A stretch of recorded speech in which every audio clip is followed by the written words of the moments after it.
So now we're going to move into time mastery, because time is one of your most valuable assets in life. You see, the problem with time is you only get one shot at things. Once you spend your time, it's gone forever. See, if you spend your money, you can always make more money back. So this is one of the assets that I suggest you need to guard the most. And here's a myth: you can't manage time, because everyone gets 24 hours a day, 7 days a week, no matter who you are, no matter where you are. Donald Trump has 24 hours, 7 days a week. You have 24 hours, 7 days a week. I have 24 hours, 7 days a week. One day someone will show us how we can get a couple of extra minutes, but until now it hasn't happened. So all you need to think about is not managing time. You need to think about managing the activities that you do within that time. So how do you do that? Well, there's a very famous author by the name of Stephen Covey. Stephen Covey wrote a book called The 7 Habits of Highly Effective People. Now, it's a fantastic book, but very, very difficult to read. What I'm going to do today is give you a summarised version of how he talks about time management. Now, he uses quadrants, but what we use is a time target. And the reason I use a target is because you know what to aim for, which is the centre.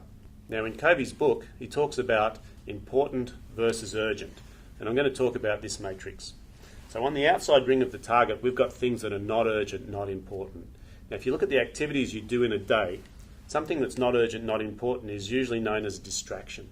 And a distraction is just something that shows up. Now, typical distractions in business will be things like YouTube and Facebook and junk emails that you click on and half an hour disappears and you don't even know why you got distracted, but time just gets away from you.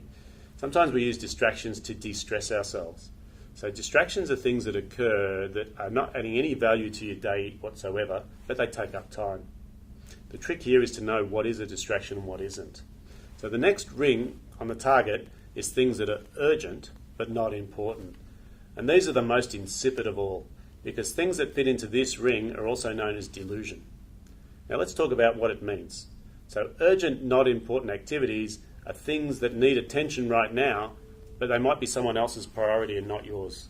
A typical example of this is a phone that's ringing, and you look at the phone and it has a private number on it, so you don't know who it is, but it's ringing and it needs to be answered. Within 4 rings it's going to voicemail.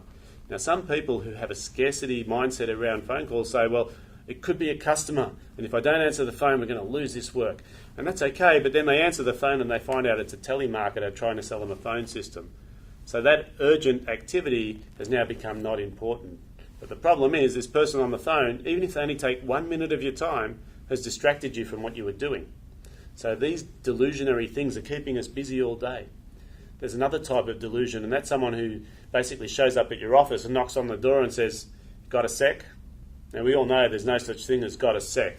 A sec usually means about 5 or 10 minutes. If they say got a minute, watch out, because that could be anything up to an hour of your time that's just going to vanish. Now, it's urgent for them, and it might be important for them, but it's not important for you, so that's why it's called delusion.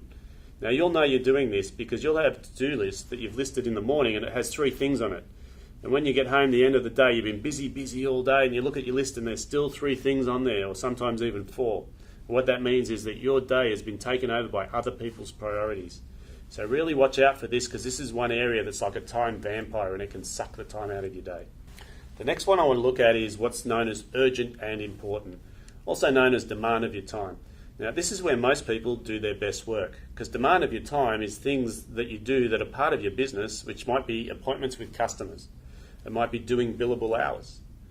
It might be face-to-face sales, but these are things where you need to be there. It's urgent because it's timely and it's important. So you need to be there and you need to be on. Now, in a lot of people's lives, they think they're doing a lot of urgent and important stuff, but what they're actually doing is urgent, not important stuff as well. They just don't realise they're doing that. Now, let's look at urgent and important for a moment, because there's 2 categories in there. Urgent and important, which is planned, and that means things like appointments and billable hours. And urgent and important, which isn't planned, which is things that have come out of nowhere that just need attention right now. Now, when these things happen, they usually come as a crisis, so you can't ignore them, and you've got to deal with them. But they actually are unplanned, and they can take time out of your day unexpectedly. So the question is, where do they come from? Where they come from is this circle in the middle, which is things that are not urgent, but they are important. Now, let's think about what that is. Things that are not urgent, that are important in business. This will be things like planning. This will be things like marketing. This will be things like staff reviews. So all of these things that you know you should be doing, but they just keep getting pushed off the agenda. If we look at life, we've got things like exercise, time with family, relaxed time. education. All of these things fit into this tiny little circle in the middle. But the biggest problem with these areas is that because they're not urgent, they generally get pushed to the side. Now, because they get pushed to the side, what it does is it creates things that are urgent and important, so our demand goes up. So the less we proactively chase that middle section, the more that appears in the next ring out. So here's what I'm going to suggest you do. When it comes to time management, you want to start thinking about this area called the zone. And the zone are things that you know you should be doing, but they're not prompted by anything else except for you being proactive. And how you deal with these is you start putting blocks into your day of time that you actually spend on zone activities. Because as you start investing time in zone activities, you'll reduce demand on your time, and you'll actually start gaining control back of your time and becoming more productive.